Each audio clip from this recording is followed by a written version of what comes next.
మనం రామాపట్నం బీచ్ వచ్చేసాం. వచ్చిన తర్వాత వచ్చిన మూడు ఉత్సాహం అన్నీ సర్వనాశనం అయిపోయినాయి. ఎవరితో వచ్చాంగా ఎంత దూరం 2 కిలోమీటర్లు చూసుకొని పోదాంలే కొద్దిసేపు అని ఇంకా ఫొటోస్ అవి దిగి వెళ్దాంలే అని వచ్చాం.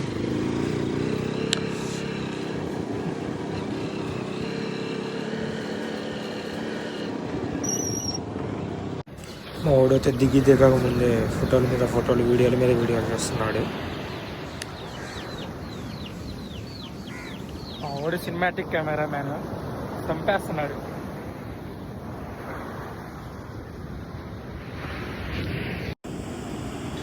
ఎక్కడికి కానొస్తే ఇసుక అమ్ముకుంటామే ఈ బీచ్లో పడి.